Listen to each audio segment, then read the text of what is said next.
Hello everyone, hope you're well. It's Friday night, I'm by myself in the flat, feels a bit odd.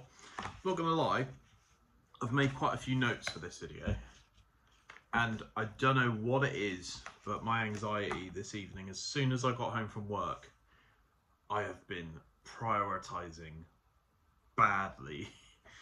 It's just hit me before pressing record on this that it's been about 2.5 hours since I went to the toilet because something else is more pressing. So yeah, I don't know if anyone suffers with that. I think it's undiagnosed ADHD, but yeah, feeling a bit overstimulated because you know, when you live by yourself, or temporarily at least, you've got to do everything. You know, you've got to cook, clean, you've got to wash up, you've got to be the start and the end of your own discovery. Right, so tonight I've got a few things to mention. This is just a rambles, but I think this one has the potential to hit a few ears. Top 5 online controversial people that seem to have survived cancel culture. Now, cancel culture is this big thing at the moment, and it has been for the last like 3 or 4 years, where someone says something mad, people attack them, pile onto them, usually through Twitter, it seems. They then directly affect that person's ability to like sell merch or a branded product, like Sidemen cereal, for example. Review coming soon. And they try to attack the creator at a sort of financial level where, you know, a couple of these have actually been deplatformed by social media sites. So, yeah, let me know if I've missed anyone. And also, this isn't in an order from like worst to best or anything like that. This is just people that I thought of. I've got 5. So, Andrew Tate. Obviously, if you don't know who Andrew Tate is, I don't really know, A, why you're watching this video. B, I don't really know how to like explain him. But he's a what is he? He runs a university called Hustlers University online, and it's meant to be a course-led program to help you with your finance and to help you earn money. I think CoffeeZilla's done a video about that. Essentially, it's a MLM, I like to call it, and one of the channels on their Discord, which is how Hustlers University is apparently hosted, which I was quite surprised by. Apparently one of their things is like how to drop ship on Amazon, which is like, you know, you're supporting a massive billion-dollar corporation by working for Amazon. So I agree with potentially 40% of the things Andrew Tate says, but the other things he says, he's very good, and you'll see this as a trend with these people. He's very good at causing outrage and saying things that people will obviously get offended by, but now we live in this clip-generated world where someone says something out of context, or someone brings it out of context, it goes up on TikTok, and the next thing you know, it's Andrew Tate directly calling you poor and a fuck up. And it's not necessarily the single version of the truth, because there's probably a load of sentences behind that sentence before you heard that sentence.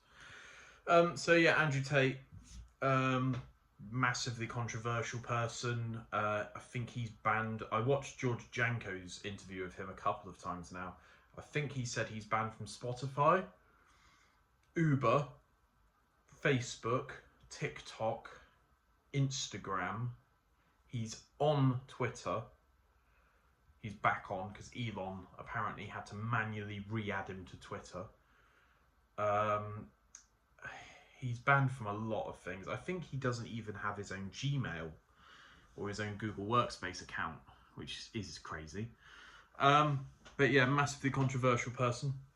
leading into next one, because otherwise I'm just going to be going and this is going to be like a 27-minute video. Katie Hopkins, very, very articulate with her words. A bit of a genius, really. Before virality was a thing, I'd say she's one of the most controversial women, at least in the UK, of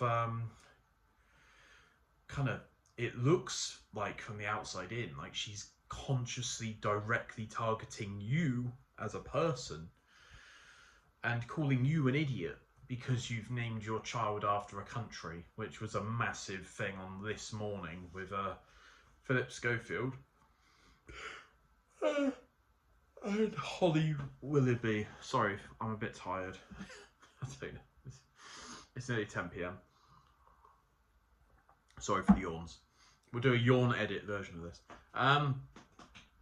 So yeah, she's very good. I think she's one of those people that like hit the tabloids quite a lot with The Sun and the Daily Star, and she recently did an interview with Andrew Tate, and they were both talking about how they've been deplatformed and cancelled and how their free speech feels like it's been attacked.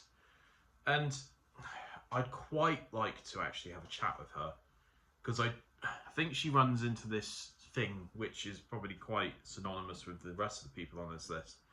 It's kind of like a Nigel Farage syndrome, where you don't know what she's saying is a character or if it's actually what she thinks as an actual person. It's very hard to discern with some of these people what is actually intrinsic to their values as a person versus what outrage can I cause, who can I piss off. There's a lot of people nowadays that you can piss off quite quickly, and you tend to hear about it quite a lot online. I think she's doing a live show, so she's obviously got some sort of following. There must be some die-hard Katie Hopkins fans out there, and if you are watching this, hello. Jeremy Clarkson, number 3. No stranger to cancel culture, no stranger to saying mad stuff, especially on BBC-funded shows like Top Gear. Before Top Gear, he was a presenter for his own car shows. That seems to be like a through thread for him. It was always cars. Recently, he seems to have become a bit more of a socialist, a bit more of a left-wing person with things like Clarkson's Farm, trying to stay local to a remit and trying to maintain a level of community and not looking at big farm, looking at a localized version of a big farm. I think recently he got into hot water. It might have been someone from his family, I'm not entirely sure. But he often says things and then thinks about what he said after, which is a terrible way to live. But he's a bit of a cockroach, Jeremy Clarkson. I really like him, and I'm not probably meant to give opinions on these people, but I think he's got some good values inside of him, but he tends to, I think he's a very eccentric, opinionated person, and that to me strikes me as someone that's potentially lived another generation before me. And he's kind of like your granddad. You kind of want to just give him beer and let him know, what does he think of the world. Number four. Hello, mate. I'm just recording. Is that alright? Yeah, you'll be in the next video. Fucking hell. Piers Morgan. One of the most controversial journalists, interviewers. I can't think of a single one-liner for Piers Morgan, but he likes to sort of say things that he's not necessarily educated in. Like, he'll call a significant population of the UK lazy and fat, and why don't you all go out and do some more exercise? It's a very blanket, cut and dry, black and white way of saying things. I think he got kicked off of something. I can't remember what it was now. I think he's been on Loose Women. I don't fully understand. But he's now created his own network, kind of like Dr. Phil in America. He's created his own channel and his own, I think it's a YouTube channel. But yeah, everything he says catches fire, gets a load of controversy. Then a week passes and he always finds his way, you know, even if he got deplatformed from stuff like Instagram and Twitter, he would create his own website and he would funnel everyone through that. And he doesn't like to be silenced. Which kind of leads me into my last one. So I'm going to let you guess who I think is a controversial person. Have a bit of a breath. Hope you're enjoying the video. Russell Brand. And to me, he's a bit of an outlier in this list because he's always, and I've listened to his podcast with Joe Rogan a lot, and he's only done 2 or 3, and I've listened to them multiple times.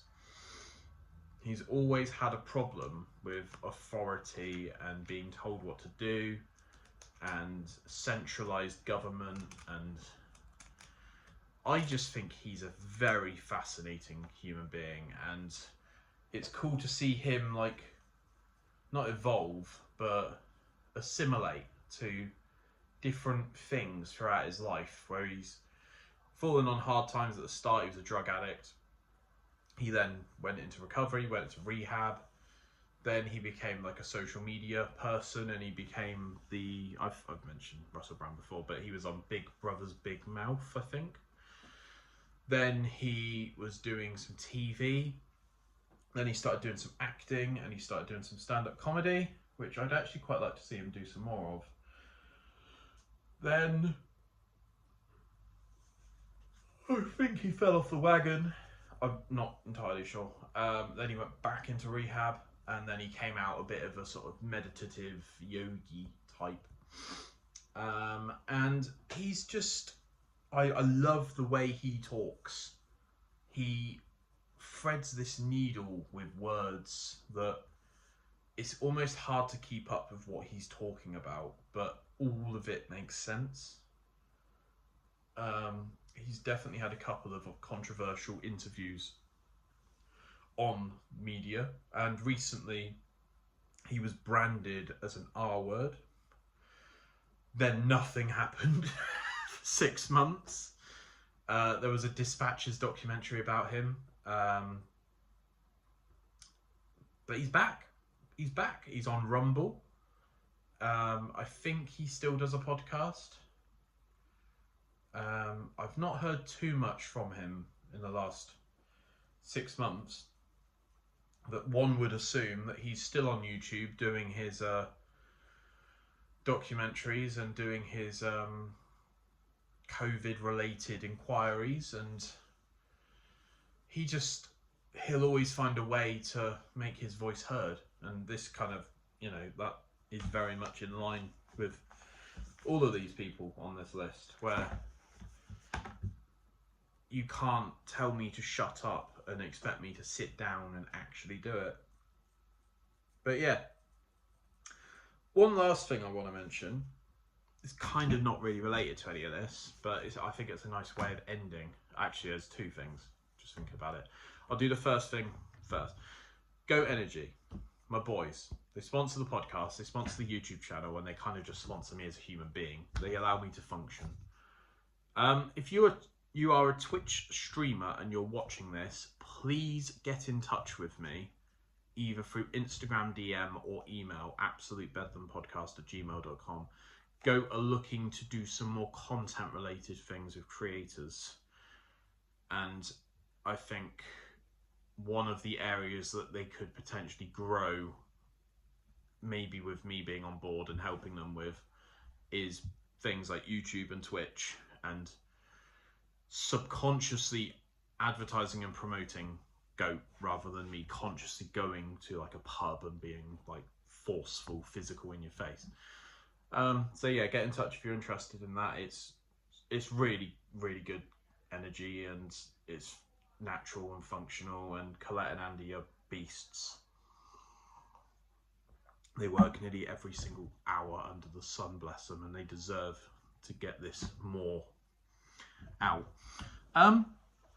Last thing, I've noticed recently, in the last like 2 or 3 months, just osmosis, where if someone disagrees with someone at the moment, people are so seething with their words now that the words almost don't even seem to have consequence attached to them. So if someone disagrees with something like the A word that means that you don't have your child, or climate change, or something that I would consider to be a hot button topic in terms of debates and politics, if someone disagrees with someone, they're just outright called a racist or a right-winger or a misogynist or a sexist. And I'm not a expert in psychology and the way people think, but I don't think this is the way to do it. I don't think shutting people down, as I've alluded to just now, is the best way to convince people.